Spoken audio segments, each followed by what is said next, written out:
I saw this headline: Illhan Omar, Bernie Sanders, she's endorsed Bernie Sanders for president. Okay, and Bernie Sanders, a president who will fight against Western imperialism.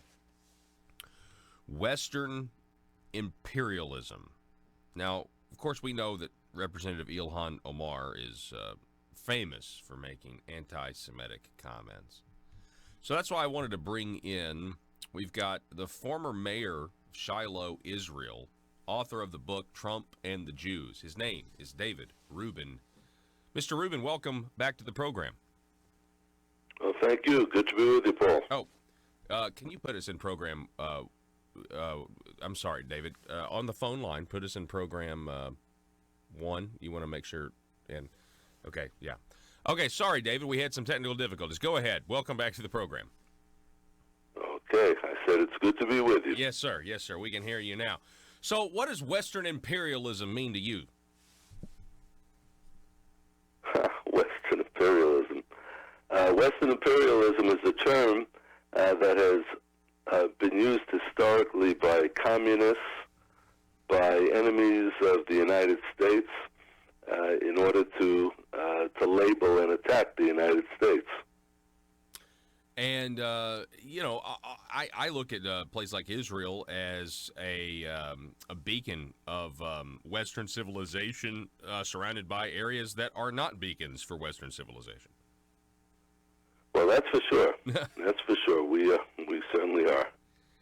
What do you think about Illhan Omar and her endorsing Bernie Sanders? Well, look, Illhan Omar is a radical Muslim who believes in jihad, who supports holy war against what they call the Jews and the infidels. That is the most extreme form of Islam. That's what she believes in. She's a supporter of CARE, which is the Council of America Islamic Relations. Well, I mean, that's a very nice sounding name, but the reality is that they support taking over the West through nefarious means. So that's Illhan Omar, and she doesn't hide her hatred of Jews, and especially of Israel. But she apparently had a very compelling reason for endorsing Sanders, as opposed to another leftist like Elizabeth Warren. Yeah. So, what do you think? What do you think that reason was? I mean, what is the reason she? Because I saw you had Ocasio-Cortez has endorsed. She's a socialist. She's endorsed her candidate, and but Illhan Omar. It's almost kind of like the squad is. They're picking their own favorites. Certainly, but they're going with the hard left. Mm-hmm. That's clear.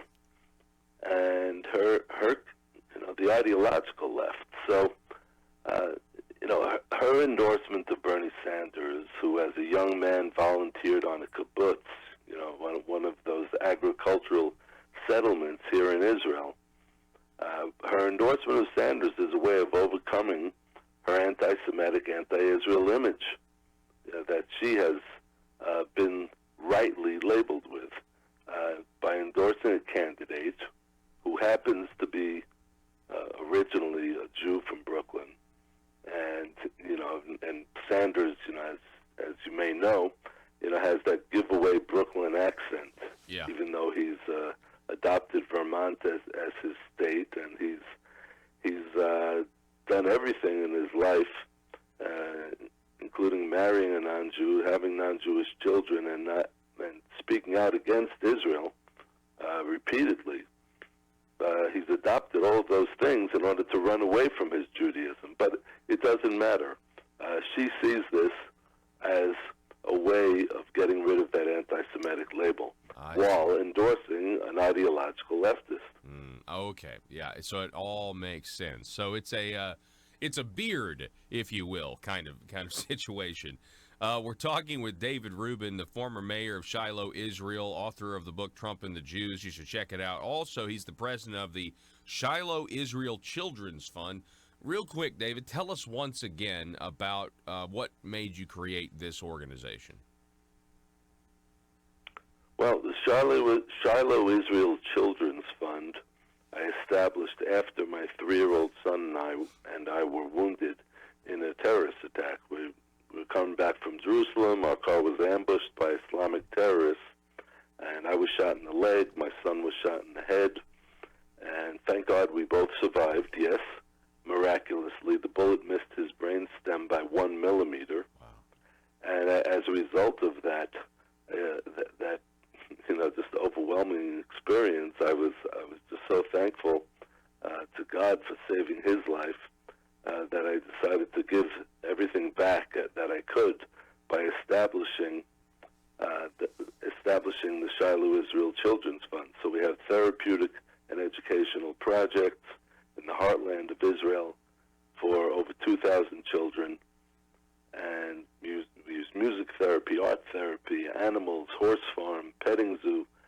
All of these techniques are used to heal the trauma for children and restore the lost innocence to their lives, lost innocence of childhood to their lives.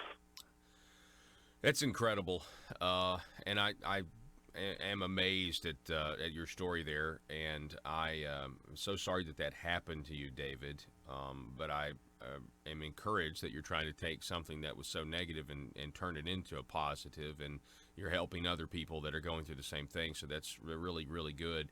I've often wondered in trying to compare, living in Israel, living under that constant, a much higher threat of terrorism than we here in the United States face. And I think that really shapes us. I think there's so many people who are not voting here in America for their interests because they just don't, because something never has happened here in America. It never can happen. It never will happen. But I feel like we would see things differently if, we were living more on the edge, like the folks over in Israel are living. Right? Kind of constantly on edge over there. Well, first of all, I don't think that we could accurately say that it can't happen there, right, because it has happened. 9/11 was the biggest single terrorist attack. But I agree. You don't have that constant onslaught and that constant feeling of being on edge, which we do have in Israel. Yeah. Well, the terrorist attacks have just been so numerous. I was the 1,000th terror victim to be hospitalized just in the one hospital that I was in, and just in that previous year and a half. So, we're talking big numbers. Yeah. But thank God we go on with our lives. We're aware of the threats, and we move forward. And as you said, through organizations like the Shiloh Israel Children's Fund, we take the darkness and we turn it into light.